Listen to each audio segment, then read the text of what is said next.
ਵੱਡ ਪਿੰਡ ਠਿਣਕਿਓ ਲੈਣੇ ਧਰਿਓ ਛਤਰ ਸਿਰ ਅਸਮਾਨ ਕਿਆੜਾ ਛਿੱਕਿਓ ਜੋਤ ਸਮਾਣੀ ਜੋਤ ਮਾਹੇ ਆਪ ਆਪੈ ਸੇਤੀ ਮਿਕਿਓ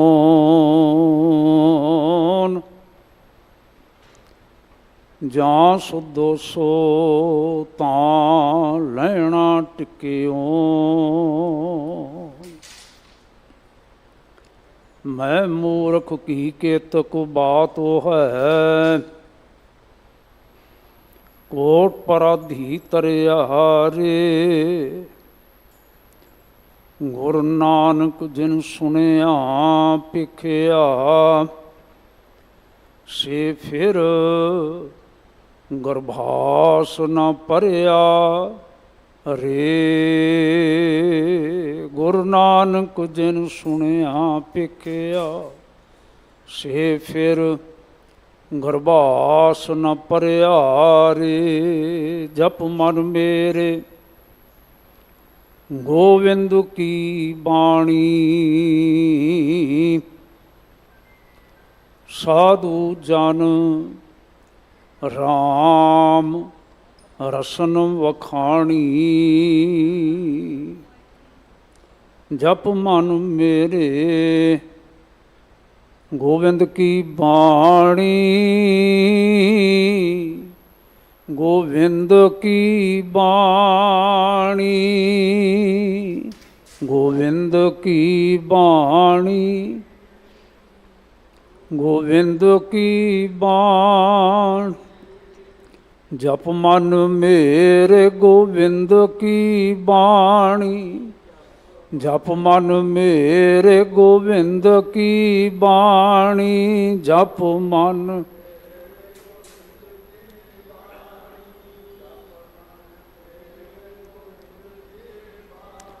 ਸਾਧੂ ਜਨ ਰਾਮ ਰਸਨ ਵਖਾਣੀ ਸਾਧੂ ਜਨ ਰਾਮ ਰਸਨ ਵਖਾਣੀ ਸਾਧੂ ਜਨ ਸਾਧੂ ਜਨ ਰਾਮ ਰਸਨ ਜਪ ਮਨ ਮੇਰੇ ਗੋਵਿੰਦ ਕੀ ਬਾਣੀ ਜਪ ਮਨ ਮੇਰੇ ਗੋਵਿੰਦ ਕੀ ਬਾਣੀ ਮਨ ਮੇਰੇ ਗੋਵਿੰਦ ਕੀ ਜਪ ਮਨ ਮੇਰੇ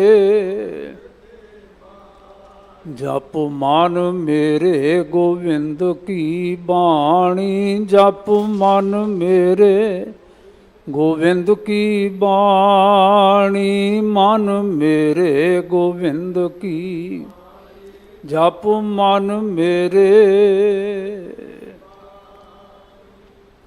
ਜਪ ਮਨ ਮੇਰੇ ਗੋਵਿੰਦ ਕੀ ਬਾਣੀ ਸਾਧੂ ਜਨ ਰਾਮ ਰਸਨ ਵਖਾਣੀ। ਸਤਿਗੁਰੂ ਮਹਾਰਾਜ ਦਾ ਰਹਾਉ ਦੀਆਂ ਇਹਨਾਂ ਪੰਕਤੀਆਂ ਵਾਲਾ ਸ਼ਬਦ ਪੰਜਵੇਂ ਪਾਤਸ਼ਾਹ ਹਜ਼ੂਰ ਦਾ ਉਚਾਰਨ ਕੀਤਾ ਹੋਇਆ ਜੋ ਗੌੜੀ ਰਾਗ ਦੇ ਵਿੱਚ ਹੈ। ਪੰਜਵੇਂ ਪਾਤਸ਼ਾਹ ਮਹਾਰਾਜ ਦਾ ਉਚਾਰਨ ਕੀਤਾ ਹੋਇਆ ਸ੍ਰੀ ਗੁਰੂ ਗ੍ਰੰਥ ਸਾਹਿਬ ਜੀ ਦੇ ਪੰਨਾ 192 ਤੇ ਸੁਭਾਇਮਾਨ ਹੈ। ਸਾਡੇ ਮਾਣਯੋਗ ਭਾਈ ਸਾਹਿਬ ਜੀ ਦੇ ਪਾਸੋਂ ਗਿਆਨੀ ਰਣਜੀਤ ਸਿੰਘ ਸਾਹਿਬ ਹੋਰਾਂ ਦੇ ਪਾਸੋਂ ਪਿਆਰ ਨਾਲ ਆਪਾਂ ਨੇ ਸਰਵਣ ਕੀਤਾ। ਉਹਨਾਂ ਤੋਂ ਪਹਿਲਾਂ ਸੰਪੂਰਨ ਆਸਾ ਕੀ ਵਾਰ ਦਾ ਕੀਰਤਨ ਹੋਰ ਸ਼ਬਦਾਂ ਦੇ ਸਹਿਤ ਸਰਵਣ ਕੀਤਾ ਰਾਗੀ ਸਿੰਘਾਂ ਦੇ ਪਾਸੋਂ, ਜਿਹਨਾਂ ਨੇ ਅਖੀਰ ਵਿੱਚ ਸਾਨੂੰ ਸ਼ਬਦ ਸੁਣਾਇਆ। ਕੋਟ ਬ੍ਰਹਮੰਡ ਕੋ ਠਾਕੁਰ ਸੁਆਮੀ ਸਰਬ ਜੀਆਂ ਕਾ ਦਾਤਾ ਰੇ ਪ੍ਰਤਪਾਲੈ ਨਿਤ ਸਾਰ ਸੰਭਾਲੈ ਇੱਕ ਗੁਣ ਨਹੀਂ ਮੂਰਖ ਜਾਤਾ ਰੇ। ਔਰ ਅੰਤ ਵਿੱਚ ਸੀ ਮੈਂ ਮੂਰਖ ਕੀ ਕੇਤਕ ਬਾਤ ਹੈ ਕੋਟ ਪਰਾਧੀ ਤਰਿਆ ਰੇ ਗੁਰ ਨਾਨਕ ਜਿਨ ਸੁਣਿਆ ਪੇਖਿਆ ਸੇ ਫਿਰ ਗਰਭਾਸ ਨਾ ਭਰਿਆ ਰੇ। ਅਸੀਂ ਨਿਤ ਹੀ ਮਹਾਰਾਜ ਗੁਰੂ ਨਾਨਕ ਸਾਹਿਬ ਸੱਚੇ ਪਾਤਸ਼ਾਹ ਜੀ ਦੇ ਗੁਣ ਗਾਉਂਦੇ ਆ, ਭਾਵੇਂ ਉਹ ਦੂਜੇ ਸਰੂਪ ਵਿੱਚ ਨੇ ਤੇ ਭਾਵੇਂ ਬਾਕੀ ਸਰੂਪਾਂ ਦੇ ਵਿੱਚ ਨੇ। ਇਹ ਦਰਬਾਰ ਗੁਰੂ ਨਾਨਕ ਸਾਹਿਬ ਸੱਚੇ ਪਾਤਸ਼ਾਹ ਦਾ ਦਰਬਾਰ ਹੈ। ਲੇਕਿਨ ਅੱਜ ਵਿਸ਼ੇਸ਼ ਤੌਰ 'ਤੇ ਜ਼ਿਕਰ ਕਰਨਾ ਇਸ ਲਈ ਬਣਦਾ ਹੈ ਕਿ ਅੱਜ ਸਾਡੇ ਪਿਤਾ ਜੀ, ਸਾਡੇ ਧਰਮ ਦੇ ਆਗੂ, ਸਾਡੇ ਧਰਮ ਦੇ ਬਾਨੀ ਸਤਿਗੁਰੂ ਮਹਾਰਾਜ ਗੁਰੂ ਨਾਨਕ ਸਾਹਿਬ ਜੀ ਦਾ 484ਵਾਂ ਜੋਤੀ ਜੋਤ ਸਮਾਉਣ ਦਾ ਦਿਹਾੜਾ ਹੈ। 484ਵਾਂ ਜੋਤੀ ਜੋਤ ਸਮਾਉਣ ਦਾ ਦਿਹਾੜਾ ਹੈ। 1539 ਦੇ ਵਿੱਚ ਨਾ ਅੱਜ ਦੇ ਦਿਨ ਕਰਤਾਰਪੁਰ, ਜੋ ਇਸ ਵੇਲੇ ਪਾਕਿਸਤਾਨ ਦੇ ਵਿੱਚ ਹੈ, ਉਸ ਸਥਾਨ 'ਤੇ ਸਤਿਗੁਰੂ ਮਹਾਰਾਜ ਆਪਣੀ ਥਾਂ 'ਤੇ ਬਾਬਾ ਲਹਿਣਾ ਜੀ ਹੋਰਾਂ ਨੂੰ ਗੁਰੂ ਅੰਗਦ ਬਣਾ ਕੇ ਬਿਠਾ ਕੇ ਪਰਿਕਰਮਾ ਕਰਕੇ ਔਰ ਸ਼ਬਦ ਦਾ ਖਜ਼ਾਨਾ ਉਹਨਾਂ ਦੇ ਹਵਾਲੇ ਕਰਕੇ ਇਸ ਸੰਸਾਰ ਤੋਂ ਰੁਖਸਤ ਹੋਏ ਸਨ। ਸਿੱਖ ਸੰਗਤਾਂ ਦੇ ਵਿੱਚ ਬੜੇ ਪਿਆਰ ਦੇ ਨਾਲ, ਸਤਿਕਾਰ ਦੇ ਨਾਲ ਇਸ ਦਿਹਾੜੇ ਨੂੰ ਵਿਚਾਰਿਆ ਜਾਂਦਾ ਹੈ। ਸਮੇਂ ਨੂੰ ਮੁੱਖ ਰੱਖਦਿਆਂ ਹੋਇਆਂ ਜਿਵੇਂ ਜਿਵੇਂ ਸਤਿਗੁਰੂ ਮਹਾਰਾਜ ਕਿਰਪਾ ਕਰਦੇ ਨੇ, ਆਪਾਂ ਵਿਚਾਰਨ ਦਾ ਯਤਨ ਕਰਦੇ ਹਾਂ। ਇਹ ਜੋ ਪਾਵਨ ਸ਼ਬਦ ਹੈ ਨਾ, ਜੋ ਪੰਜਵੇਂ ਪਾਤਸ਼ਾਹ ਹਜ਼ੂਰ ਨੇ ਫਰਮਾਨ ਕੀਤਾ, ਰਹਾਉ ਦੀਆਂ ਪੰਗਤੀਆਂ ਨੇ, ਜਪ ਮਨ ਮੇਰੇ ਗੋਵਿੰਦ ਕੀ ਬਾਣੀ, ਸਾਧੂ ਜਨ ਰਾਮ ਰਸਨ ਵਖਾਣੀ।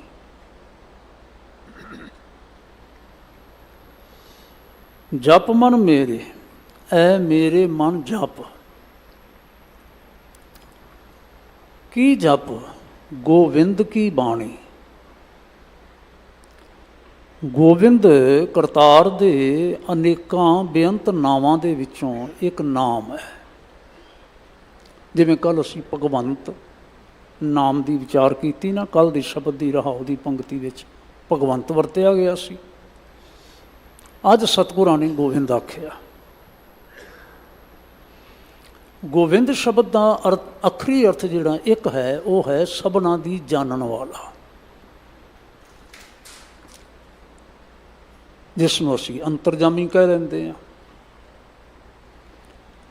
ਹਜ਼ੂਰ ਨੇ ਆਖਿਆ ਗੋਬਿੰਦ ਤੋਂ ਭਾਵ ਹੈ ਕਰਤਾਰ। ਕਰਤਾਰ ਦੀ ਬਾਣੀ ਜਪ,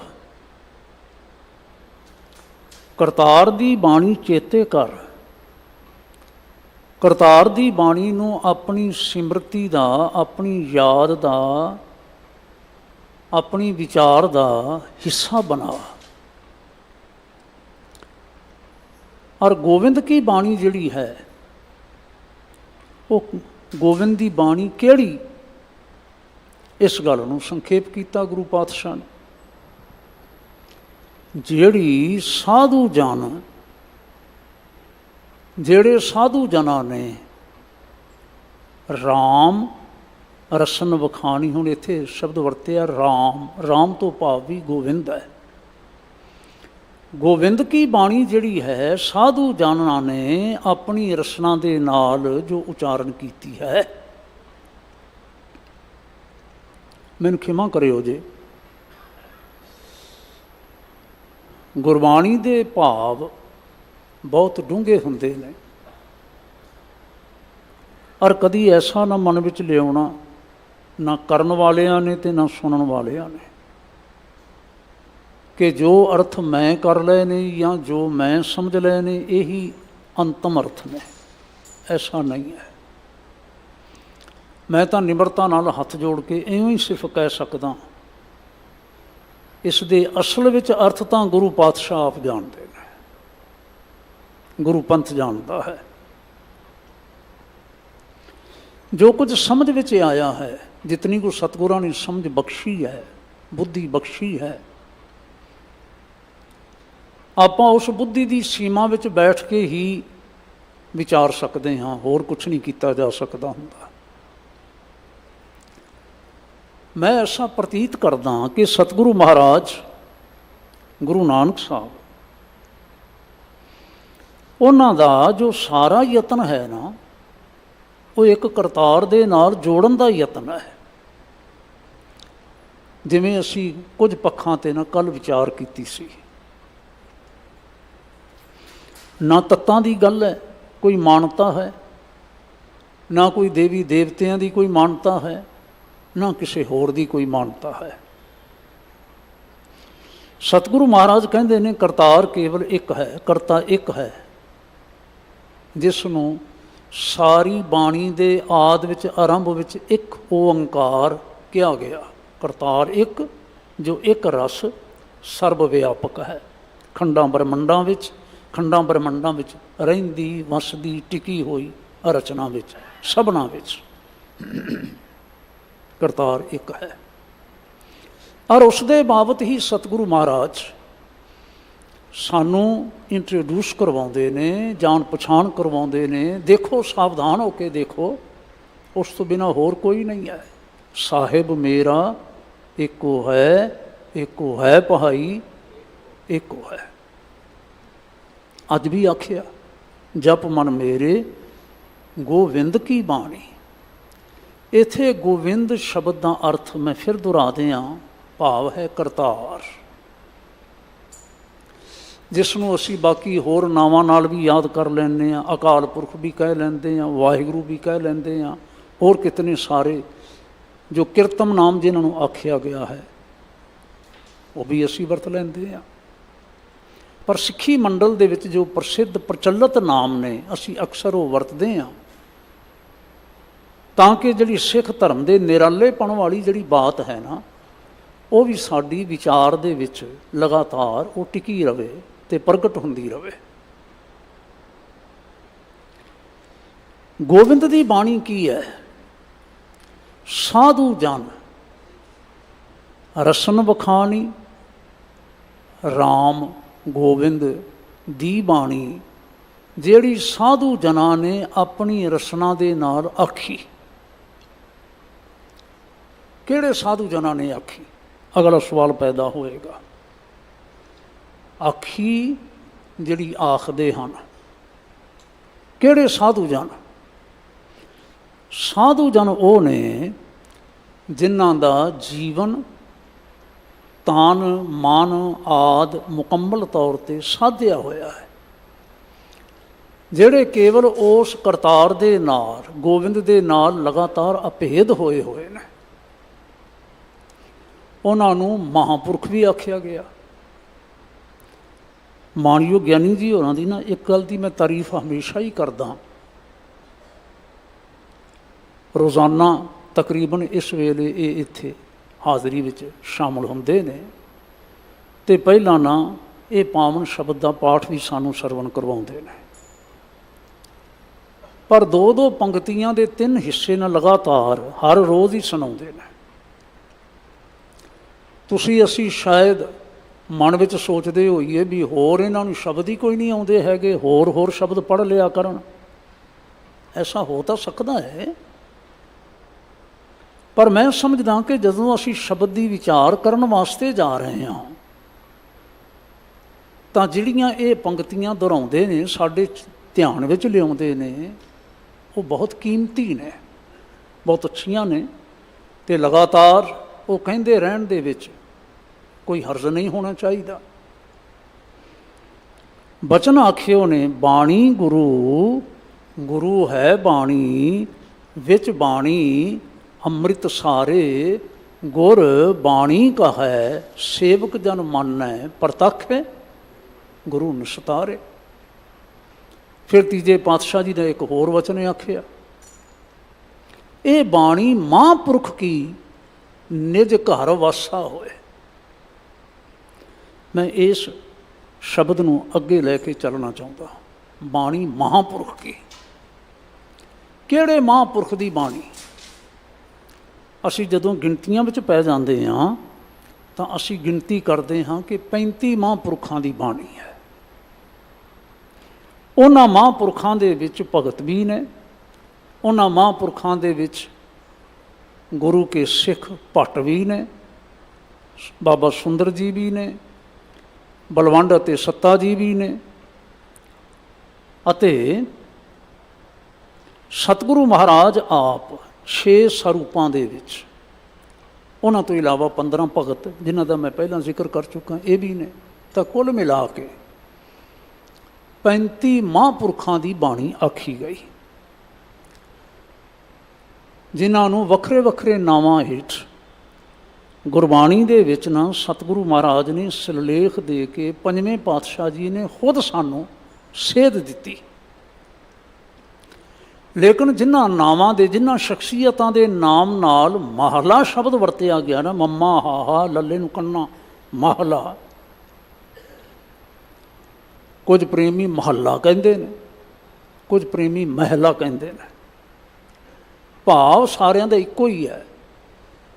ਮੈਂ ਦੇ ਵਿੱਚ ਹਾਹਾ ਹੈ, ਮੈਂ ਉਹਦੀ ਖੜੀ ਤੜੀ ਜਿਹੜੀ ਧੁਨੀ ਹੈ ਨਾ, ਕੇਵਲ ਮੈਂ ਉਸ ਨੂੰ ਲੈ ਕੇ ਚੱਲ ਰਿਹਾ ਮਹੱਲਾ। ਤਿੰਨੇ ਹੀ ਤਰ੍ਹਾਂ ਦੀ ਵਿਚਾਰਧਾਰਾ ਵਾਲੇ ਲੋਕ ਆਖਦੇ ਨੇ ਇਸ ਤੋਂ ਭਾਵ ਹੈ ਸਰੀਰ। ਕਿਹੜਾ ਸਰੀਰ? ਮਹਲਾ ਪਹਿਲਾ, ਪਹਿਲੇ ਪਾਤਸ਼ਾਹ ਦਾ ਸਰੀਰ, ਮਹਲਾ ਦੂਜਾ, ਮਹਲਾ ਤੀਜਾ, ਮਹਲਾ ਚੌਥਾ, ਮਹਲਾ ਪੰਜਵਾਂ ਅਤੇ ਮਹਲਾ ਨੌਵਾਂ। ਸਤਿਗੁਰੂ ਮਹਾਰਾਜ ਜਿੱਥੇ ਮਹਾਂਪੁਰਖ ਨੇ, ਜਿੱਥੇ ਸਾਧੂ ਨੇ, ਉੱਥੇ ਨਾਲ ਹੀ ਨਾਲ ਉਹ ਗੁਰੂ ਨੇ। ਇਹ ਗੱਲ ਚੇਤੇ ਰੱਖਣਾ।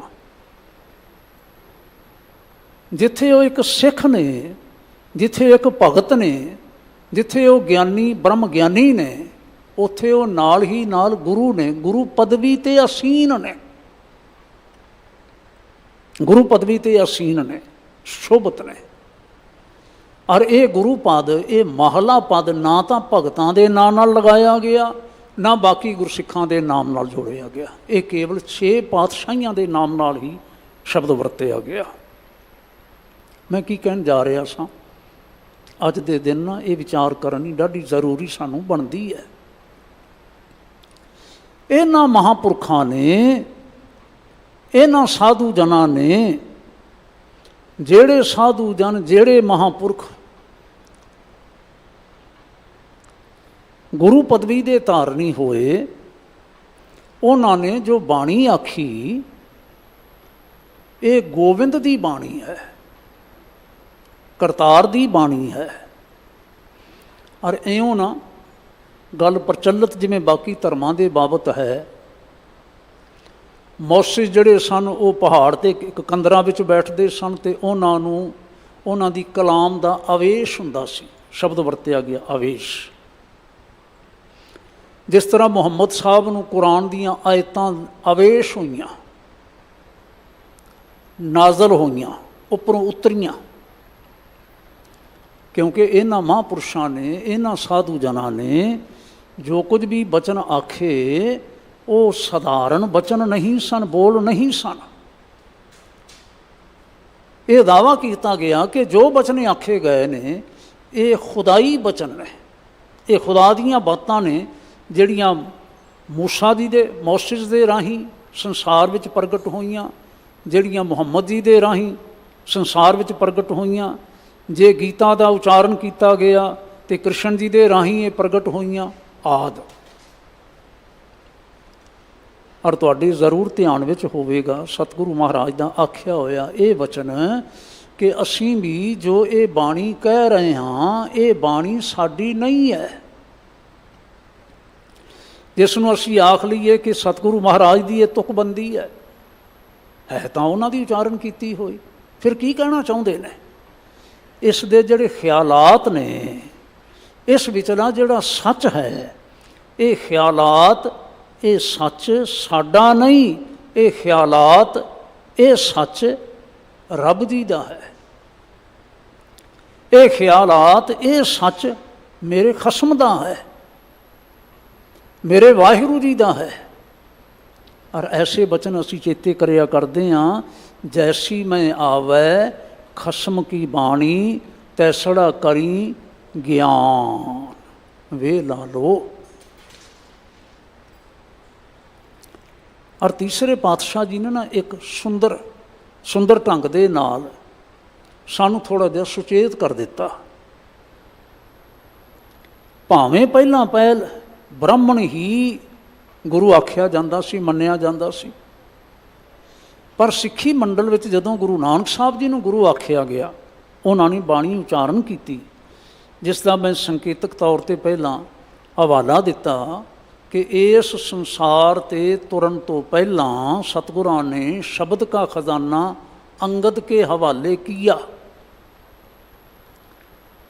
ਗੁਰੂ ਅਮਰਦਾਸ ਜੀ ਦਾ ਆਖਿਆ ਹੋਇਆ ਵਚਨ ਵਿਚਾਰਨ ਤੋਂ ਪਹਿਲਾਂ ਥੋੜ੍ਹਾ ਜਿਹਾ ਮੈਂ ਇੱਥੇ ਰੁਕ ਕੇ ਹੋਰ ਕਹਿਣਾ ਚਾਹਾਂਗਾ। ਉਸ ਵੇਲੇ ਜੁੜੀ ਹੋਈ ਸੰਗਤ ਦੇ ਵਿੱਚ ਪੁੱਤਰ ਵੀ ਬੈਠੇ ਹੋਏ ਸਨ, ਬਾਬਾ ਸ਼੍ਰੀ ਚੰਦ, ਬਾਬਾ ਲਖਮੀ ਚੰਦ। ਲਖਮੀ ਚੰਦ ਜੀ ਨੂੰ ਲਖਮੀ ਦਾਸ ਵੀ ਆਖਿਆ ਜਾਂਦਾ ਹੈ, ਮੈਂ ਲਖਮੀ ਚੰਦ ਕਹਿ ਰਿਹਾ। ਉਹਨਾਂ ਨੂੰ ਸੰਬੋਧਨ ਕਰਦਿਆਂ ਹੋਇਆਂ ਖਾਸ ਤੌਰ 'ਤੇ ਆਖਿਆ ਸਤਿਗੁਰਾਂ ਨੇ, ਕਹਿਣ ਲੱਗੇ, ਲਖਮੀ ਚੰਦਾ ਦੇਖੋ, ਤਲਵੰਡੀ ਦੀਆਂ ਜੋ ਜ਼ਮੀਨਾਂ ਨੇ ਉਸ ਦੇ ਮਾਲਕ ਤੁਸੀਂ ਹੋ। ਕਰਤਾਰਪੁਰ ਦੀ ਜੋ ਜ਼ਮੀਨ ਹੈ ਜਾਂ ਹੋਰ ਜੋ ਭੋਏ ਭਾਂਡਾ ਹੈ, ਸਭ ਕੁਛ ਦੇ ਮਾਲਕ ਤੁਸੀਂ ਹੋ। ਇਹ ਸਾਰਾ ਕੁਝ ਅਸਾਂ ਤੁਹਾਨੂੰ ਸੌਂਪਿਆ, ਲੇਕਿਨ ਸ਼ਬਦ ਦਾ ਖਜ਼ਾਨਾ ਇਹ ਕੇਵਲ ਅੰਗਦ ਦੀ ਝੋਲੀ ਵਿੱਚ ਪਾਇਆ ਹੈ, ਅਤੇ ਇਸ ਦਾ ਮਾਲਕ, ਇਸ ਦਾ ਵਾਰਸ ਕੇਵਲ ਅੰਗਦ ਹੈ।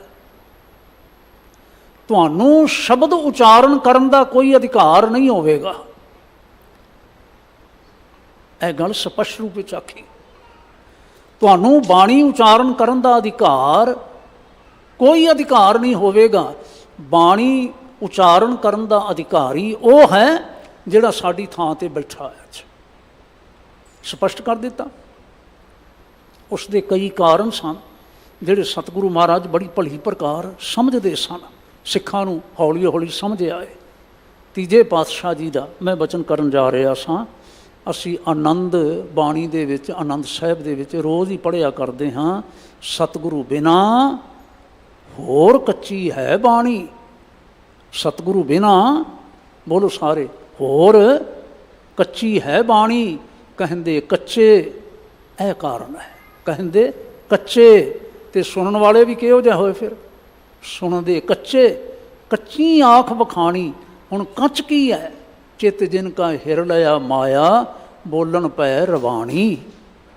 ਰੱਬੀ ਕਲਾਮ ਨਹੀਂ ਆ ਰਹੀ, ਰੱਬੀ ਆਵੇਸ਼ ਨਹੀਂ ਹੋ ਰਿਹਾ, ਰੱਬੀ ਗੁਣਾਂ ਦਾ ਵਿਖਿਆਨ ਨਹੀਂ ਹੋ ਰਿਹਾ। ਨਿਰਮਲ ਹਿਰਦੇ ਉਹ ਸੁਰਤਾਂ ਭਾਵੇਂ ਹੋਰ ਵੀ ਹੋਣਗੀਆਂ, ਮੈਨੂੰ ਖਿਮਾ ਕਰਿਓ ਜੇ, ਪਰ ਸਤਿਗੁਰਾਂ ਨੇ ਇੱਕ ਮਰਿਆਦਾ ਬੰਨ੍ਹ ਦਿੱਤੀ ਕਿ ਬਾਣੀ ਦੇ ਕਰਤਾ ਕੇਵਲ ਉਹ ਹੋਣਗੇ ਜਿਹੜੇ ਗੁਰਤਾ ਦੇ ਧਾਰਨੀ ਹੋਣਗੇ। ਹੋਰ ਕਿਸੇ ਦੀ ਕਿਸੇ ਕਵਿਤਾ ਨੂੰ ਕੋਈ ਭਾਵੇਂ ਆਪਣੇ ਨਾਮ ਨਾਲ ਗੁਰੂ ਲਾਈ ਵੀ ਫਿਰੇ, ਕੋਈ ਮਾਨਤਾ ਨਹੀਂ ਹੋਵੇਗੀ। ਉਹਨੂੰ ਬਾਣੀ, ਉਹਨੂੰ ਗੁਰਬਾਣੀ ਨਹੀਂ ਆਖਿਆ ਜਾ ਸਕੇਗਾ। ਬਾਅਦ ਵਿੱਚ ਇਸ ਪ੍ਰਕਾਰ ਦੀਆਂ ਕਈ ਉਲੰਘਣਾਵਾਂ ਜਿਹੜੀਆਂ ਨੇ ਨਾ, ਇਹ ਹੋਈਆਂ, ਇਹ ਸਾਡੇ ਸਾਹਮਣੇ ਆਈਆਂ, ਜਿਹੜੀਆਂ ਸ਼੍ਰੀ ਚੰਦ ਹੋਰਾਂ ਵੀ ਕੀਤੀਆਂ। ਮੈਂ ਸਮਝਦਾ ਕਿਸੇ ਨਾ ਕਿਸੇ ਰੂਪ ਦੇ ਵਿੱਚ ਦਾਤੂ ਅਤੇ ਦਾਸੂ ਹੋਰਾਂ ਨੇ ਵੀ ਕੀਤੀਆਂ, ਜਿਹੜੀਆਂ ਮੋਹਣ ਅਤੇ ਮੋਹਰੀ ਕਿਆਂ ਨੇ ਵੀ ਕੀਤੀਆਂ, ਜਿਹੜੀਆਂ ਪ੍ਰਿਥੀ ਚੰਦੀਆਂ ਨੇ ਵੀ ਕੀਤੀਆਂ। ਬਕਾਇਦਾ ਉਹਨਾਂ ਦੇ ਹਵਾਲੇ ਮਿਲਦੇ ਨੇ। ਬਾਅਦ ਵਿੱਚ ਜਾ ਕੇ ਇਉਂ ਵੀ ਲੱਭਦਾ ਹੈ ਸਾਨੂੰ ਕਿ ਧੀਰ ਮਲੀਆਂ ਨੇ ਵੀ ਕੀਤੀਆਂ ਕਿਸੇ ਨਾ ਕਿਸੇ ਰੂਪ ਦੇ ਵਿੱਚ। ਜੇ ਆਰੰਭ ਦੇ ਵਿੱਚ ਐਸਾ ਨਾ ਹੁੰਦਾ, ਸਤਿਗੁਰੂ ਮਹਾਰਾਜ ਗੁਰੂ ਅਮਰਦਾਸ ਸਾਹਿਬ ਨਾ ਦੇਖ ਰਹੇ ਹੁੰਦੇ, ਤਾਂ ਉਹ ਕਦੀ ਵੀ ਨਾ ਆਖਦੇ ਕਿ ਸਤਿਗੁਰੂ ਬਿਨਾਂ ਹੋਰ ਕੱਚੀ ਹੈ ਬਾਣੀ। ਕਹਿੰਦੇ ਕੱਚੇ, ਸੁਣਦੇ ਕੱਚੇ, ਕੱਚੀ ਆਖ ਵਿਖਾਣੀ ਹਰਿ ਹਰਿ, ਚਿੱਤ ਜਿਨ ਕਾ ਹਿਰ ਲਿਆ ਮਾਇਆ, ਬੋਲਣ ਪੈ ਰਵਾਣੀ। ਉਹ ਦੇਖਦੇ ਪਏ ਨੇ। ਨਾਉ ਭਾਵੇਂ ਗੁਰੂ ਕਹਾ ਲਿਆ, ਆਸਣ ਲਗਾ ਕੇ ਬੈਠ ਗਏ, ਮੰਜੀ ਢਾਹ ਕੇ ਬੈਠ ਗਏ, ਮੰਜੀ ਦਾਸ ਬਹਾਲਿਆ। ਭਾਈ ਸਾਹਿਬ ਹੋਰੀ, ਭਾਈ ਗੁਰਦਾਸ ਜੀ ਹੋਣੀ ਬਕਾਇਦਾ ਜ਼ਿਕਰ ਕਰਦੇ ਨੇ। ਦਾਸ ਤੋਂ ਭਾਵ ਹੈ ਦਾਸੂ ਜਿਹਨੂੰ ਅਸੀਂ ਕਹਿੰਦੇ ਹਾਂ। ਦਾਤਾ ਸਿੱਧ ਆਸਣ ਸਿੱਖ ਆਇਆ। ਆਸਣ ਕਿਵੇਂ ਲਗਾਏ ਜਾ ਸਕਦੇ ਨੇ? ਸਿੱਧਾਂ ਕੋਲੋਂ ਸਿੱਖ ਕੇ ਆ ਕੇ ਮੰਜੀ ਢਾਹ ਕੇ ਇਹ ਵੀ ਬਹਿ ਗਿਆ, ਗੁਰੂ ਬਣ ਕੇ ਬਹਿ ਗਿਆ। ਹੁਣ ਸੁਭਾਵਕ ਹੈ ਕਿ ਇਹ ਉਪਦੇਸ਼ ਵੀ ਦੇਵੇਗਾ, ਅਤੇ ਜੋ ਉਪਦੇਸ਼ ਦਿੱਤਾ ਜਾਂਦਾ ਆਖਿਆ ਜਾਂਦਾ ਕਿ ਬਾਣੀ ਹੈ। ਅਤੇ ਸਤਿਗੁਰੂ ਗੁਰੂ ਅਮਰਦਾਸ ਸਾਹਿਬ ਨੇ ਆਪਣੇ ਅੱਖੀ ਵੇਖਿਆ, ਨਹੀਂ ਇਹਨੂੰ ਬਾਣੀ ਨਹੀਂ ਆਖਿਆ ਜਾ ਸਕਦਾ। ਗੁਰੂ ਕੇ ਸਿੱਖ ਸਾਵਧਾਨ ਹੋਣ ਅਤੇ ਹਮੇਸ਼ਾ ਗੁਰਬਾਣੀ ਉਸ ਦੇ ਨਾਲ ਜੁੜਨ ਜਿਹੜੀ ਗੁਰਬਾਣੀ ਗੁਰੂ ਸਾਹਿਬ ਸੱਚੇ ਪਾਤਸ਼ਾਹ ਨੇ ਉਚਾਰਨ ਕੀਤੀ ਹੈ, ਆਖੀ ਹੈ।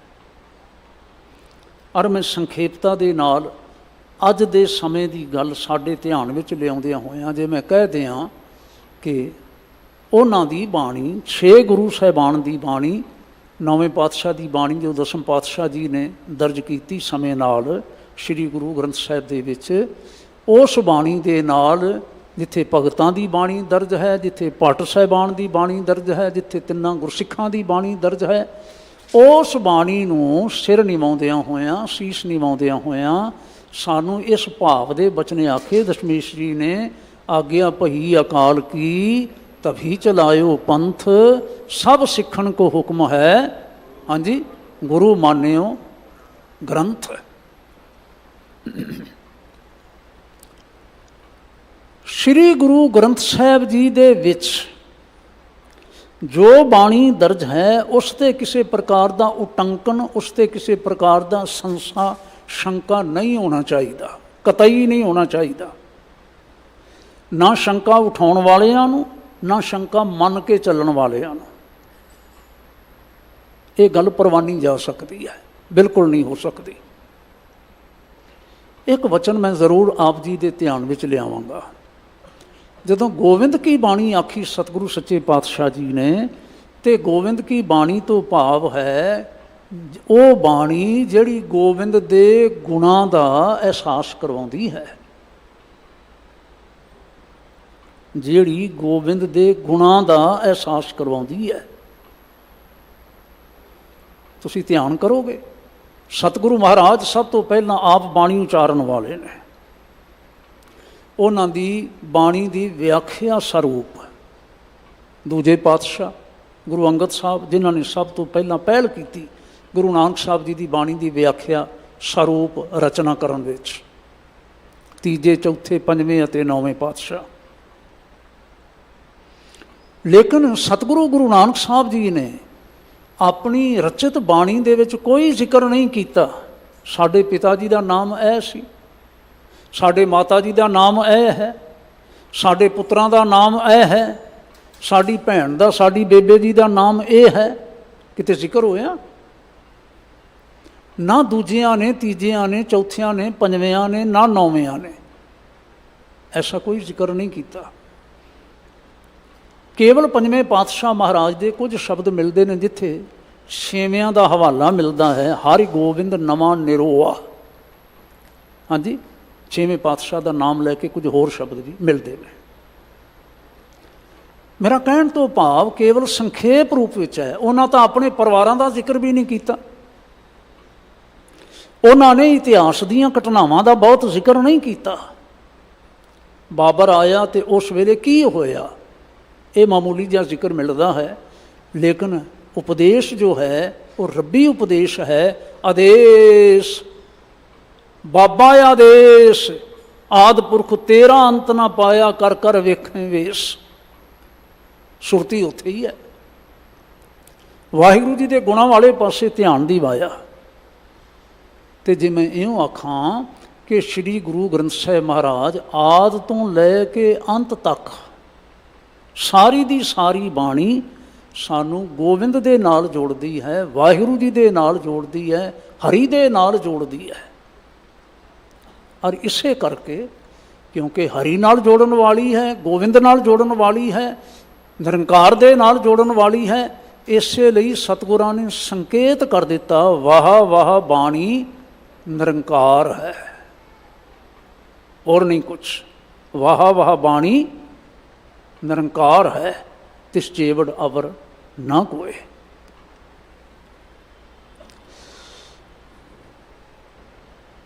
ਸ਼ਬਦ ਦੀ ਥੋੜ੍ਹੀ ਜਿਹੀ ਅੱਖਰੀ ਵਿਚਾਰ ਆਪਾਂ ਕਰ ਲਈਏ ਹੋਰ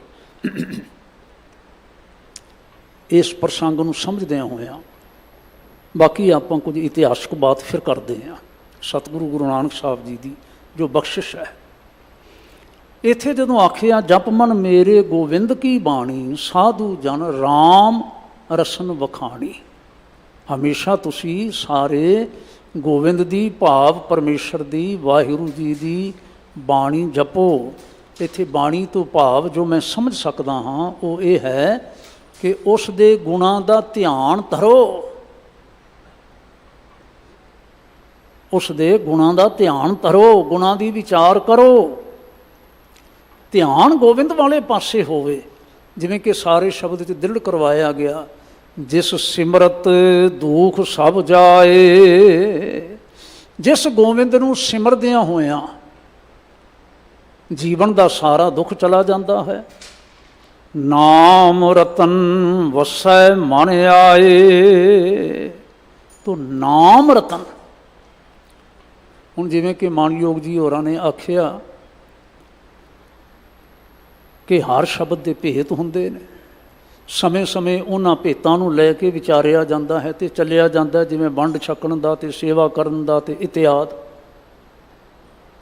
ਇਸੇ ਤਰ੍ਹਾਂ ਨਾਮ ਸ਼ਬਦ ਦਾ ਅਰਥ ਇੱਕ ਨਹੀਂ ਹੈ।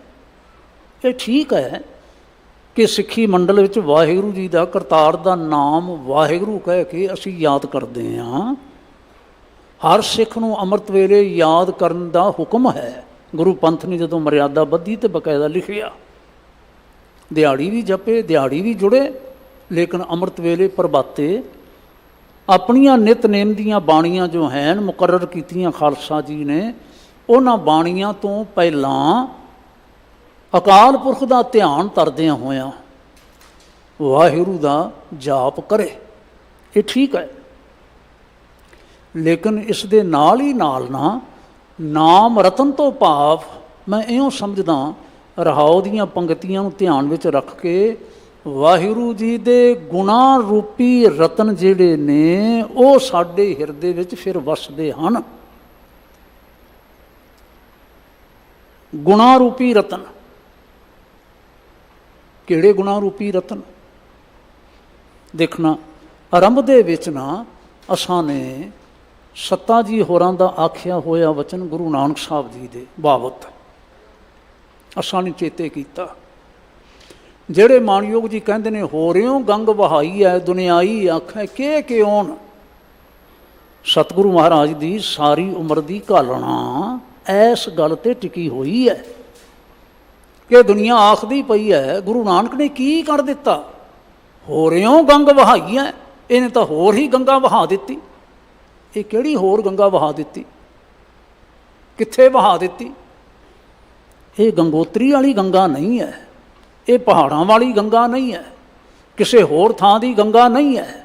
ਇਹ ਉਹ ਗੰਗਾ ਹੈ ਜਿਹੜੀ ਕਰਤਾਰਪੁਰ ਦੇ ਵਿੱਚ ਵਹੀ, ਔਰ ਕੇਵਲ ਕਰਤਾਰਪੁਰ ਵਿੱਚ ਹੀ ਨਹੀਂ ਵਹੀ। ਇਹ ਉਹ ਗੰਗਾ ਹੈ ਜਿਹੜੀ ਸੁਲਤਾਨਪੁਰ ਵੀ ਵਹੀ, ਜਿਹੜੀ ਤਲਵੰਡੀ ਨਨਕਾਣਾ ਸਾਹਿਬ ਵੀ ਵਹੀ, ਅਤੇ ਕੇਵਲ ਤਲਵੰਡੀ ਨਨਕਾਣਾ ਸਾਹਿਬ ਜਾਂ ਸੁਲਤਾਨਪੁਰ ਹੀ ਨਹੀਂ ਵਹੀ, ਇਹ ਤਾਂ ਮੱਕੇ ਵਿੱਚ ਜਾ ਕੇ ਵੀ ਵਹੀ, ਇਹ ਤਾਂ ਹਰਿਦੁਆਰ ਦੇ ਕਿਨਾਰਿਆਂ 'ਤੇ ਵੀ ਵਹੀ, ਇਹ ਤਾਂ ਸਭ ਥਾਵਾਂ 'ਤੇ ਗੋਰਖ ਮੱਤਾ ਜੋ ਨਾਨਕ ਮੱਤਾ ਹੋਇਆ ਉੱਥੇ ਜਾ ਕੇ ਵੀ ਇਹ ਗੰਗਾ ਵਹੀ।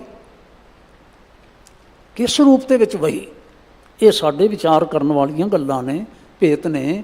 ਆਖਿਆ ਮਾਨਯੋਗ ਜੀ ਨੇ, ਭਾਈ ਸਾਹਿਬ ਸੱਤਾ ਜੀ ਹੋਰਾਂ ਨੇ, ਗੁਰੂ ਕੇ ਕੀਰਤਨੀਆਂ ਨੇ, ਰਬਾਬੀਆਂ ਨੇ ਆਖਿਆ ਹੋ ਰਿਓ ਗੰਗ ਵਹਾਈ ਹੈ ਦੁਨਿਆਈ ਆਖਿਆ ਕਿ ਕਿਉਂ। ਨਾਨਕ ਈਸਰ ਜਗਨਾਥ ਉਚਹੱਦੀ ਵੈਨ ਵਿਰਕਿਉਣ। ਗੁਰੂ ਨਾਨਕ ਸਾਹਿਬ ਜੋ ਰੱਬ ਨੇ, ਈਸ਼ਵਰ ਨੇ, ਉਹਨਾਂ ਨੇ ਬੜੇ ਉੱਚੇ ਸਿਖਰਲੇ ਬਚਨੇ ਆਖੇ। ਉਚਹੱਦੀ ਵੈਨ ਵਿਰਕਿਉਣ ਮਧਾਣਾ ਪਰਬਤ ਕਰ ਨੇਤਰ ਬਾਸਕ ਸ਼ਬਦ ਰਿੜਕੇ ਆਉਣ। ਉਹਨਾਂ ਨੇ ਉੱਚੀ ਸੁਰਤੀ ਨਾਲ, ਨਿਰਮਲ ਮਨ ਦੇ ਨਾਲ ਸ਼ਬਦ ਦਾ ਰਿੜਕਣਾ ਪਾਇਆ, ਸ਼ਬਦ ਦਾ ਰਿੜਕਣਾ ਪਾਇਆ, ਸ਼ਬਦ ਨੂੰ ਰਿੜਕਿਆ ਅਤੇ ਰਿੜਕ ਕੇ ਕੀ ਕੀਤਾ? 14 ਰਤਨ ਨਿਕਾਲਿਆਣ ਕਰ ਆਵਾ ਗਾਉਣ ਚਿਲਕੇ ਆਉਣ। ਇਹ ਕੀਤਾ, ਉਸ ਵਿੱਚੋਂ 14 ਰਤਨ ਕੱਢੇ।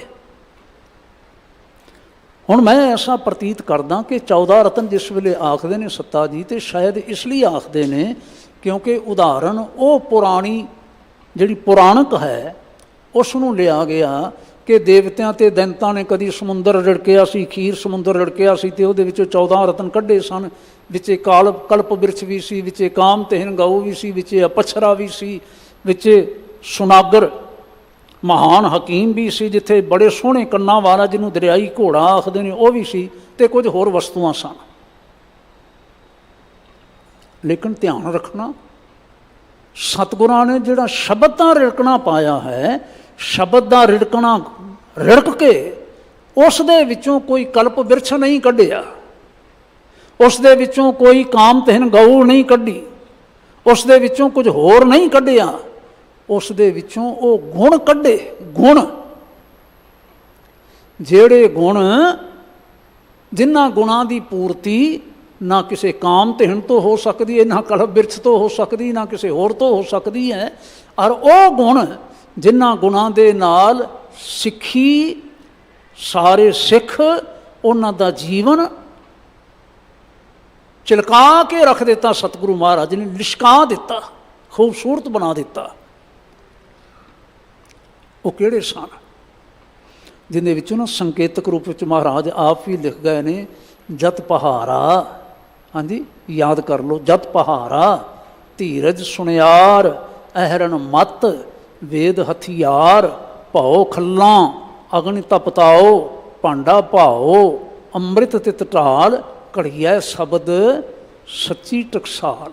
ਅਰ ਇਹ ਗੁਣ ਕਿੱਥੇ ਪ੍ਰਾਪਤ ਹੁੰਦੇ ਨੇ? ਜਤ, ਸਤ, ਤਪ, ਧੀਰਜ ਹੈ। ਹੁਣ ਉਂਗਲਾਂ 'ਤੇ ਜਦੋਂ ਅਸੀਂ ਗਿਣਾਂਗੇ ਤੇ ਮੈਂ ਐਸਾ ਪ੍ਰਤੀਤ ਕਰਦਾ ਕਿ ਉਂਗਲਾਂ 'ਤੇ ਗਿਣਦਿਆਂ 14 'ਤੇ ਨਹੀਂ ਖੜੋਂਦੇ ਅਸੀਂ, ਕਿਤਨੇ ਸਾਰੇ ਹੀ ਨੇ ਰਤਨ। ਇੱਥੇ ਪਿਆਰ ਵੀ ਹੈ, ਇੱਥੇ ਨਿਮਰਤਾ ਵੀ ਹੈ, ਇੱਥੇ ਸੇਵਾ ਵੀ ਹੈ। ਔਰ ਮੈਂ ਪਿਛਲੇ ਦਿਨ ਵੀ ਬੇਨਤੀ ਕਰ ਰਿਹਾ ਸਾਂ, ਸਭ ਤੋਂ ਸਰਵੋਤਮ ਇੱਕ ਗੁਣ ਹੈ। ਜਦੋਂ ਮਾਨਯੋਗ ਜੀ ਕਹਿੰਦੇ ਨੇ ਸੇਵਾ ਦੇ ਵੀ ਅਰਥ ਕੀਤੇ ਜਾਂਦੇ ਨੇ, ਹਾਂ, ਪਰਉਪਕਾਰ ਨੂੰ ਸਤਿਗੁਰਾਂ ਨੇ ਸੇਵਾ ਦਾ ਨਾਮ ਦਿੱਤਾ। ਜਿਹੜੀਆਂ ਕਮਜ਼ੋਰੀਆਂ ਪਰਉਪਕਾਰੀ ਦੇ ਅੰਦਰ ਆ ਜਾਂਦੀਆਂ ਨੇ, ਸੇਵਾ ਕਰਨ ਵਾਲੇ ਅੰਦਰ ਉਹ ਕਮਜ਼ੋਰੀਆਂ ਨਹੀਂ ਆਉਂਦੀਆਂ।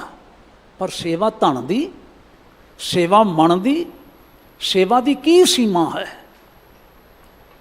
ਲੇਕਿਨ ਸਤਿਗੁਰੂ ਮਹਾਰਾਜ ਨੇ ਸੇਵਾ ਕਰਨ ਵਾਲਿਆਂ ਨੂੰ ਆਪਣੇ ਸੀਸ ਨਾਲ ਸੇਵਾ ਕਰਨ ਦਾ ਵੀ ਵੱਲ ਸਿਖਾਇਆ, ਜਿਸ ਨੂੰ ਆਖਿਆ ਗਿਆ ਸ਼ਹਾਦਤ। ਇਹ ਸ਼ਹਾਦਤ ਰੂਪੀ ਰਤਨ, ਇਹ ਸ਼ਹਾਦਤ ਰੂਪੀ ਇੱਕ ਕਮਾਲ ਦਾ ਗੁਣ, ਜੇ ਮੈਂ ਇਉਂ ਆਖਾਂ ਹੱਥ ਜੋੜ ਕੇ, ਸਤਿਗੁਰੂ ਗੁਰੂ ਨਾਨਕ ਸਾਹਿਬ ਨੇ ਆਪਣੀ ਸਿੱਖਾਂ ਦੀ ਝੋਲੀ ਵਿੱਚ ਪਾਇਆ। ਔਰ ਇਹ ਸ਼ਹਾਦਤ ਵਾਲਾ ਜਿਹੜਾ ਗੁਣ ਹੈ, ਇਹ ਕੇਵਲ ਸਤਿਗੁਰੂ ਮਹਾਰਾਜ ਦੇ 1539 ਵਿੱਚ ਇਸ ਸੰਸਾਰ 'ਚੋਂ ਚਲੇ ਜਾਣ ਦੇ ਨਾਲ ਸਮਾਪਤ ਨਹੀਂ ਹੋ ਗਿਆ। ਇਹ ਸ਼ਹਾਦਤ ਦਾ ਗੁਣ ਅੱਜ ਵੀ ਸਾਨੂੰ ਪ੍ਰਾਪਤ ਹੁੰਦਾ ਹੈ, ਲੇਕਿਨ ਪ੍ਰਾਪਤ ਕਿੱਥੋਂ ਹੁੰਦਾ ਹੈ? ਗੁਰਬਾਣੀ ਦੇ ਵਿੱਚੋਂ। ਪ੍ਰਾਪਤ ਕਿਹਨਾਂ ਨੂੰ ਹੁੰਦਾ ਹੈ? ਜਿਹੜੇ ਸ਼ਬਦ ਦਾ ਰਿੜਕਣਾ ਪਾਉਂਦੇ ਨੇ, ਜਿਹੜੇ ਸ਼ਬਦ ਨੂੰ ਰਿੜਕਦੇ ਨੇ, ਸ਼ਬਦ ਨੂੰ ਜਿਹੜੇ ਵਿਚਾਰਦੇ ਨੇ, ਸ਼ਬਦ ਜਿਨ੍ਹਾਂ ਦੀ ਸੁਰਤੀ ਵਿੱਚ ਹੈ, ਬਾਣੀ ਜਿਨ੍ਹਾਂ ਦੀ ਸੁਰਤੀ ਵਿੱਚ ਹੈ। ਸ਼ਹਾਦਤ ਵਾਲੇ ਪਾਸੇ ਉਹੀ ਤੁਰ ਸਕਦੇ ਨੇ। ਦੂਜੇ ਤੀਜੇ ਕੱਚੇ ਪਿੱਲੇ, ਜੇ ਐਂ ਆਖੀਏ ਕੱਚੇ ਪਿੱਲੇ ਨਹੀਂ ਤੁਰ ਸਕਦੇ, ਮੇਰੇ ਮੱਥਾ ਟੇਕਣ ਵਾਲੇ ਨਹੀਂ ਤੁਰ ਸਕਦੇ।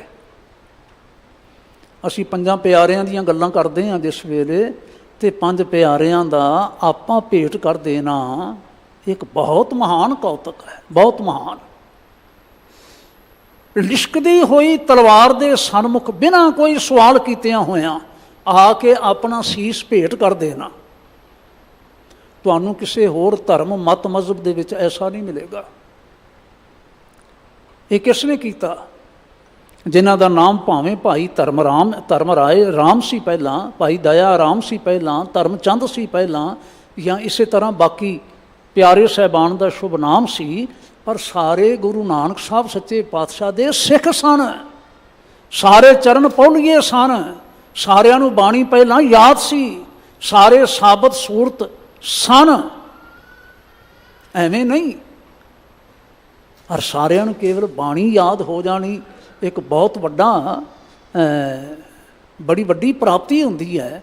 पर केवल बाणी याद करन ते नहीं रुक जाना, बाणी दा रिड़कना पाउण वाले सन, जिन्हां ने बाणी नूं रिड़किया सी। और रिड़कण वालियां दे अंदर ही ये सारे शुभ गुण जिहड़े ने ना, ये उभर के सामने आउंदे ने। मैं एक बेनती करां, अज दे दिन नूं ध्यान विच रखदिआं होइआं, सारी दुनिया विच, सारे संसार विच, केवल सिख संसार नहीं, ऑल वर्ल्ड जिसनूं मैं कह रहा, इस पासे दे दूर दुराडे दे कंट्री न्यूजीलैंड ते आस्ट्रेलिया, दूजे पासे दे अमरीका ते कनेडा, सारा यूरोप या अपना एशिया ते होर सारे, मैनूं अक्सर जाण आउण दा मौका बनदा है। जिथे भी तुसीं जाओ उत्थे ही सिखां दी तारीफ कीती जांदी है, सिखां दी तारीफ कीती जा रही है, सिखां नूं सीने नाल लाया जा रहा है। सिखां दी किते बहुत गिनती है, बहुत गिनती नहीं है। फिर असीं विचारना होवे कि साडे कोल किहड़ी गल है खास जिस करके सानू सारे अपने कोल बिठाउणा चाहुंदे ने, सानू मान देना चाहुंदे ने, सानू अगे ला के चलना चाहुंदे ने, साडी हमायत विच खड़े हुंदे ने। ते खिमा करिओ जे, ध्यान रखिओ जे, सिखां दे कोल होर विशेष कुछ भी नहीं जे। सिखां दी झोली विच महाराज गुरु नानक साहब सच्चे पातशाह जी दी बाणी है, उन्हां दी बाणी है, जिस बाणी करके असीं अमीर हाँ, जिस बाणी करके साडा जीवन अमीर है, जिस बाणी करके असीं सोहणे लगदे हैं, क्योंकि सतगुरु महाराज ने कीता कर आवा गौण चिलके आउण। नाल प्यार करन वाला भावें कोई लोहार हस्सू वर्गा सी, भावें कोई सैदो कोई कुछ सी, घेई सी, कुछ कोई तरखान सी, हाँ जी, कोई होर सी, भावें कोई इन्हां सन्यासियां विचों, जोगियां विचों, वैष्णवां विचों कोई भी आया, जिहड़ा भी बाणी नाल जुड़िया, सतगुरु महाराज ने सारियां दा जीवन लिशका के रख दिता। बुढ़ा जी अज साडे सत्कार दे किड्डे वड्डे सत्कार दे पात्र ने। असीं सत्कार नाल बाबा बुढ़ा साहिब आखदे हां, बाबा बुढ़ा जी आखदे हां। वाहिगुरू तुसीं ध्यान करिओ जे, उस वेले ही नहीं, अज दे समय विच भी ब्राह्मण किसी नूं पुछ लवो बई रंधाविਆਂ ਦੀ गिनती तुसीं कित्थे करदे हो, जट्टां ਦੀ गिनती तुसीं कित्थे करदे हो, ते ब्राह्मण दस देवेगा ये शूदर ही ने, होर की है। वाहिगुरू शूदर ही ने। लेकिन सतगुरु महाराज ने शब्द नाल जोड़ के, शब्द नाल जोड़ के अपना भाई बना लिया। और एक दिन ऐसा आया कि पंजवें पातशाह महाराज ने अपने हथों चौर उन्हां दे हथ विच थमा के आख्या, बुढ़ा साहिब खोलो ग्रंथ, लिहो आवाज़, सुने सब पंथ। हुण ना असीं ये जिहड़ा पिछोकड़ है, जदों असीं इउं विचारांगे नहीं तो सानू गुरु नानक साहब जी दीआं बख्शां दा एहसास नहीं होएगा। चौथे पातशाह जी ने फिर आखिया, खतरी ब्राह्मण सूद वैश उपदेश चौं वर्णा को साझा, गुरमुख नाम जपै उदरै सो कल मह, घट घट नानक माझा। ਅਤੇ ਪਹਿਲੇ ਪਾਤਸ਼ਾਹ जी ने खुद आखिया, सब नाद भेद गुरबाणी। ਸਾਡੇ ਨਾਲ ਪਿਆਰ ਕਰਨ ਵਾਲਿਆਂ ਨੂੰ जोगियां ਦੀਆਂ ਸਾਧਨਾ ਸਾਧਨ ਦੀ ਕੋਈ ਜ਼ਰੂਰਤ ਨਹੀਂ ਹੈ। ਜਿਹੜਾ ਹੋਰ ਧਾਰਮਿਕ ਗਿਆਨ ਆਖਿਆ ਜਾਂਦਾ ਹੈ, वेद शब्द ਦਾ ਅਰਥ ਹੈ ਗਿਆਨ, ਭਾਵੇਂ ਉਹ ਸਿਮਰਤੀਆਂ ਵਿੱਚ ਹੈ, ਸ਼ਾਸਤਰਾਂ ਵਿੱਚ ਹੈ, ਜਾਂ ਹੋਰ ਉਪਨਿਸ਼ਦਾਂ ਦੀਆਂ ਕਿਸੇ ਥਾਂ ਤੇ ਹੈ, ਕੋਈ ਜ਼ਰੂਰਤ ਨਹੀਂ ਹੈ। ਸਭ ਨਾਦ वेद ਕਿੱਥੇ ਮਿਲ ਜਾਂਦਾ ਹੈ? गुरबाणी। किसनों मिलता है? मन राता सारिंग पानी, तहाँ तीरथ वर्त तप सारे, गुर मिलिया हर निस्तारे। और सतगुरु महाराज गुरु नानक साहब जी दे महान परोपकार की गल मैं सिर्फ एक सेंटेंस विच कह के तुहाडे पासों खिमा मंगांगा। बाकी विचार व्याख्या फिर कदी आपां इतिहासक तौर पर जो होई आपां करांगे। 1899 विच खालसा जी की दूजी साजना शताब्दी मनाउंदियां होइआं, जदों अकाल तख्त साहब ते दीवान सजिया, एक महान विद्वान जो आयरलैंड का रहने वाला सी मैकालिफ, जिसने द सिख रिलीजन बुक भी लिखी सी, 6 कॉलमां दे 6 ਵੋਲੀਅਮਸ ਦੇ ਵਿੱਚ ਉਸਨੇ ਇੱਕ ਗੱਲ ਚੇਤੇ ਕਰਵਾਈ, ਓਏ ਸਿੱਖੋ, ਮੈਂ ਤੁਹਾਨੂੰ ਯਾਦ ਕਰਵਾਉਣਾ ਚਾਹੁੰਦਾ, ਇਹ ਮਾਣ ਮੈਂ ਕ੍ਰਿਸਚੀਅਨ ਹਾਂ, ਬਾਵਜੂਦ ਇਹ ਮਾਣ ਮੇਰੇ ਪਾਸ ਨਹੀਂ ਹੈ, ਇਹ ਮਾਣ ਕਿਸੇ ਮੁਸਲਮਾਨ ਦੇ ਪਾਸ ਨਹੀਂ ਹੈ। ਸਾਰਿਆਂ ਦੀ ਗਿਣਤੀ ਕਰਕੇ ਕਹਿਣ ਲੱਗਾ, ਮੁੱਕਦੀ ਗੱਲ, ਕਿਸੇ ਕੋਲ ਇਹ ਮਾਣ ਨਹੀਂ ਹੈ। ਕਿਹੜਾ ਮਾਣ? ਕਹਿੰਦੇ ਨੇ ਜਿਹੜਾ ਮਾਣ ਤੁਹਾਡੇ ਕੋਲ ਹੈ। ਤੁਸੀਂ ਕਹਿ ਸਕਦੇ ਹੋ ਕਿ ਸ੍ਰੀ ਗੁਰੂ ਗ੍ਰੰਥ ਸਾਹਿਬ 1604 ਈਸਵੀ ਨੂੰ ਭਾਦਰੋਂ ਸੁਦੀ ਏਕਮ ਵਾਲੇ ਦਿਨ ਸ੍ਰੀ ਗੁਰੂ ਗ੍ਰੰਥ ਸਾਹਿਬ ਦੀ ਪੋਥੀ ਸਾਹਿਬ ਦੇ ਰੂਪ ਵਿੱਚ ਹਰਿਮੰਦਰ ਸਾਹਿਬ ਫਸਟ ਟਾਈਮ ਪ੍ਰਕਾਸ਼ਿਆ, ਜਿਹੜਾ ਪੰਜਵੇਂ ਪਾਤਸ਼ਾਹ ਜੀ ਨੇ ਆਪਣੇ ਹੁੰਦਿਆਂ ਸੁੰਦਿਆਂ ਲਿਖਵਾਇਆ ਭਾਈ ਗੁਰਦਾਸ ਜੀ ਦੇ ਪਾਸੋਂ। ਤੁਸੀਂ ਕਹਿ ਸਕਦੇ ਹੋ ਜਿਸ ਦੇ ਵਿੱਚ ਬਾਣੀ ਦਸਮ ਪਾਤਸ਼ਾਹ ਜੀ ਨੇ ਦਰਜ ਕਰਵਾਈ, ਫਿਰ 9ਵੇਂ ਸਤਿਗੁਰਾਂ ਦੀ। ਤੁਸੀਂ ਕਹਿ ਸਕਦੇ ਹੋ। ਕਹਿੰਦੇ ਕਿਸੇ ਨੂੰ ਪਤਾ ਨਹੀਂ ਗੀਤਾ ਕਦੋਂ ਲਿਖੀ ਗਈ ਹੈ, ਕਿਸੇ ਨੂੰ ਪਤਾ ਨਹੀਂ ਕੁਰਾਨ ਕਦੋਂ ਲਿਖਿਆ ਗਿਆ, ਕਿਸੇ ਨੂੰ ਕੋਈ ਪਤਾ ਨਹੀਂ ਇੰਜੀਲ ਕਦੋਂ ਲਿਖੀ ਗਈ। ਸਭ ਅਟੇ ਸਟਿਆਂ ਨਾਲ ਗੱਲਾਂ ਕਰਦੇ ਨੇ, ਤੋਰਾ ਕਦੋਂ ਲਿਖਿਆ ਗਿਆ, ਕਿਸੇ ਨੂੰ ਪਤਾ ਨਹੀਂ। ਤੁਹਾਨੂੰ ਪਤਾ ਹੈ ਗੁਰੂ ਗ੍ਰੰਥ ਸਾਹਿਬ ਕਦੋਂ ਲਿਖਿਆ ਗਿਆ। ਇਹ ਮਾਣ ਤੁਹਾਡੇ ਕੋਲ ਹੈ। ਤੁਹਾਡੀ ਬਾਣੀ ਕਦੋਂ ਲਿਖੀ ਗਈ, ਇਹ ਮਾਣ ਤੁਹਾਡੇ ਕੋਲ ਹੈ। ਕਹਿੰਦਾ ਇੱਕ ਗੱਲ ਮੇਰੀ ਹੋਰ ਧਿਆਨ ਰੱਖਿਓ ਜੇ, ਉਸ ਵੇਲੇ ਦੀ ਸਰਕਾਰੀ ਭਾਸ਼ਾ, ਸਰਕਾਰੀ ਬੋਲੀ ਫਾਰਸੀ ਸੀ। ਉਸ ਵੇਲੇ ਦੀ ਧਰਮ ਗ੍ਰੰਥਾਂ ਦੀ ਭਾਸ਼ਾ ਭਾਰਤ ਦੇ ਵਿੱਚ ਸੰਸਕ੍ਰਿਤ ਸੀ ਮੁੱਖ ਰੂਪ ਦੇ ਵਿੱਚ। ਲੇਕਿਨ ਗੁਰੂ ਨਾਨਕ ਸਾਹਿਬ ਨੇ ਨਾ ਸੰਸਕ੍ਰਿਤ ਅਪਣਾਈ, ਨਾ ਫਾਰਸੀ ਅਪਣਾਈ, ਉਹਨਾਂ ਨੇ ਲੋਕ ਬੋਲੀ ਅਪਣਾਈ। ਖਾਸ ਤੌਰ 'ਤੇ ਪੰਜਾਬ ਵਾਲੇ ਜਿਸ ਬੋਲੀ ਨੂੰ ਸਮਝ ਸਕਦੇ ਨੇ, ਔਰ ਉਹਨੇ ਸ਼ਬਦ ਵਰਤਿਆ ਜਿਸ ਬੋਲੀ ਨੂੰ ਗਵਾਰਾਂ ਦੀ ਬੋਲੀ ਆਖਿਆ ਜਾਂਦਾ ਸੀ। ਵਾਹਿਗੁਰੂ, ਗਵਾਰਾਂ ਦੀ ਬੋਲੀ। ਹੁਣ ਇਸ ਦੇ ਅਰਥ ਤੁਸੀਂ ਆਪ ਕਰਿਓ ਜੇ। ਕਹਿੰਦੇ ਨੇ ਗੁਰੂ ਨਾਨਕ ਸਾਹਿਬ ਜੀ ਦੀ ਬਹੁਤ ਵੱਡੀ ਕੁਰਬਾਨੀ ਹੈ। ਸੰਸਕ੍ਰਿਤ ਵਾਲਿਆਂ ਨਾਲ ਵੀ ਆਂਢਾ ਲਾਇਆ, ਸਰਕਾਰਾਂ ਦੀ ਫਾਰਸੀ ਵਾਲਿਆਂ ਨਾਲ ਵੀ ਆਂਢਾ ਲਾਇਆ, ਲੇਕਿਨ ਇਹ ਸਾਰੀ ਬਾਣੀ ਰਚ ਕੇ ਤੁਹਾਡੀ ਝੋਲੀ ਵਿੱਚ ਪਾ ਦਿੱਤੀ। ਮੈਂ ਅੱਜ ਤੁਹਾਨੂੰ ਸਾਰਿਆਂ ਜੁੜਿਆਂ ਹੋਇਆਂ ਨੂੰ ਆਖਦਾ ਕਿ ਤੁਸੀਂ ਗੁਰੂ ਨਾਨਕ ਸਾਹਿਬ ਦੇ ਸਿੱਖ ਤਾਂ ਕਹਾਉਂਦੇ ਹੋ, ਕਿ ਤੁਹਾਨੂੰ ਸਾਰਿਆਂ ਨੂੰ ਗੁਰੂ ਨਾਨਕ ਸਾਹਿਬ ਜੀ ਦੀ ਬਾਣੀ ਪੜ੍ਹਨੀ ਆਉਂਦੀ ਹੈ? ਆਪਣੇ ਅੰਦਰ ਝਾਤੀ ਪਾਇਓ ਜੇ, ਆਪਣੇ ਪਰਿਵਾਰਾਂ ਵਿੱਚ ਝਾਤੀ ਪਾਇਓ ਜੇ, ਆਪਣੇ ਰਿਸ਼ਤੇਦਾਰਾਂ ਮਿੱਤਰਾਂ ਭਾਈਆਂ ਦੇ ਵਿੱਚ ਤੁਸੀਂ ਝਾਤੀ ਪਾਇਓ ਜੇ। ਸਾਰੇ ਗੁਰੂ ਨਾਨਕ ਸਾਹਿਬ ਜੀ ਦੀ ਬਾਣੀ ਪੜ੍ਹ ਲੈਂਦੇ ਨੇ, ਸਿੱਖਿਆ ਪੜ੍ਹ ਲੈਂਦੇ ਨੇ। ਉਹ ਜਿਹੜਾ ਸਿੱਖਿਆ ਪੜ੍ਹ ਹੀ ਨਹੀਂ ਸਕਦਾ, ਸੁਣ ਸੁਣਾ ਕੇ ਸਿੱਖ ਕਿੰਨਾ ਕੁ ਹੋਵੇਗਾ? ਉਹ ਉਸ ਦੀ ਸਿੱਖੀ ਤਾਂ ਅੱਜ ਵੀ ਗਈ, ਉਸ ਦੀ ਸਿੱਖੀ ਕੱਲ੍ਹ ਵੀ ਗਈ। ਮੈਂ ਅੱਜ ਜ਼ਰੂਰ ਫਿਰ ਚੇਤਾ ਕਰਵਾਉਣਾ ਚਾਹਾਂਗਾ, 484 ਵਰੇ ਹੋ ਗਏ ਨੇ ਸਤਿਗੁਰੂ ਮਹਾਰਾਜ ਗੁਰੂ ਨਾਨਕ ਸਾਹਿਬ ਜੀ ਨੂੰ ਇਸ ਜਗਤ ਤੋਂ ਕੂਚ ਕੀਤਿਆਂ ਹੋਇਆਂ। ਅਸੀਂ ਸਾਰੇ ਉਹਨਾਂ ਦੇ ਸਿੱਖ ਹਾਂ। ਸਾਨੂੰ ਸਾਰਿਆਂ ਨੂੰ ਧਿਆਨ ਕਰਨ ਦੀ ਲੋੜ ਹੈ। ਮੈਂ ਐਪਰੀਸ਼ੀਏਟ ਕਰਦਾ ਗੁਰਦੁਆਰਾ ਸਾਹਿਬ ਦੀ ਜਿਹੜੀ ਮੈਨੇਜਮੈਂਟ ਹੈ, ਜਿਹੜੇ ਗੁਰੂ ਗ੍ਰੰਥ ਸਾਹਿਬ ਜੀ ਦੀ ਸਟੱਡੀ ਦਾ ਅਤੇ ਸਾਰਾ ਕੁਛ ਤੋਰਦੇ ਨੇ। ਕੱਲ੍ਹ ਅਖੀਰਲਾ ਸੈਸ਼ਨ ਸੀ, ਫਰਦਰ ਫਿਰ ਉਹਨਾਂ ਨੇ ਕਰਨਾ ਹੈ। ਤੁਸੀਂ ਸਾਰੇ ਜੁੜੋ, ਸਮਝੋ ਗੁਰੂ ਗ੍ਰੰਥ ਸਾਹਿਬ ਜੀ ਕੀ ਨੇ, ਔਰ ਸਾਰਿਆਂ ਦੇ ਵਿੱਚ ਫੈਲਾਓ, ਪ੍ਰਕਾਸ਼ ਕਰੋ, ਦੱਸੋ ਸਾਰਿਆਂ ਨੂੰ। ਸਤਿਗੁਰਾਂ ਨੇ ਆਖਿਆ, ਮਹਾਰਾਜ ਨੇ, ਚੇਤਾ ਰੱਖਣਾ, ਇਕਸ ਬਿਨ ਨਾਹੀ ਦੂਜਾ ਕੋਏ, ਇੱਕ ਕਰਤਾਰ ਤੋਂ ਬਿਨਾਂ ਹੋਰ ਕੋਈ ਨਹੀਂ ਹੈ। ਜਾਂ ਕੀ ਦ੍ਰਿਸ਼ਟੀ ਸਦਾ ਸੁਖ ਹੋਏ, ਕੇਵਲ ਕਰਤਾਰ ਦੀ ਦ੍ਰਿਸ਼ਟੀ ਨਾਲ ਸਦਾ ਸੁਖ ਹੁੰਦਾ ਹੈ। ਸਾਜਨ ਮੀਤ ਸਖਾ ਕਰ ਏਕ, ਤੁਹਾਡਾ ਸੱਜਣ ਮਿੱਤਰ ਸਖਾ ਕੇਵਲ ਇੱਕ ਹੀ ਹੋਣਾ ਚਾਹੀਦਾ ਹੈ। ਹਾਰੇ ਹਾਰੇ ਅੱਖਰ ਮਨ ਮਹਿ ਲੇਖ, ਔਰ ਉਸ ਦੀ ਯਾਦ ਹੀ ਤੁਹਾਡੇ ਮਨ ਵਿੱਚ, ਤੁਹਾਡੀ ਸਿਮਰਤੀ ਵਿੱਚ, ਤੁਹਾਡੇ ਵਿਚਾਰ ਮੰਡਲ ਵਿੱਚ ਲਿਖੀ ਹੋਈ ਹੋਵੇ, ਟਿਕੀ ਹੋਈ ਹੋਵੇ। ਰਵ ਰਹਿਆ ਸਰਬੱਤ ਸੁਆਮੀ, ਔਰ ਉਹੀ ਹੈ ਜਿਹੜਾ ਸੁਆਮੀ ਰੂਪ 'ਚ ਹੋ ਕੇ ਸਾਰਿਆਂ ਵਿੱਚ ਰਵ ਰਿਹਾ ਹੈ, ਵਿਆਪਕ ਹੈ।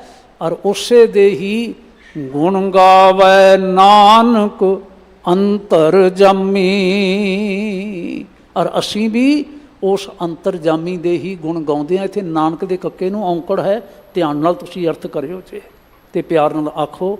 ਆਪਾਂ ਸਮਾਪਤੀ ਕਰੀਏ। ਮੈਂ ਪ੍ਰਬੰਧ ਦਾ ਮਾਣਯੋਗ ਸਿੰਘ ਸਾਹਿਬ ਹੋਰਾਂ ਦਾ ਸਭਨਾਂ ਦਾ ਹਾਰਦਿਕ ਤੌਰ 'ਤੇ ਧੰਨਵਾਦ ਕਰਦਾ। ਆਪ ਸਾਰੀਆਂ ਸੰਗਤਾਂ ਦਾ ਬਹੁਤ ਬਹੁਤ ਧੰਨਵਾਦ।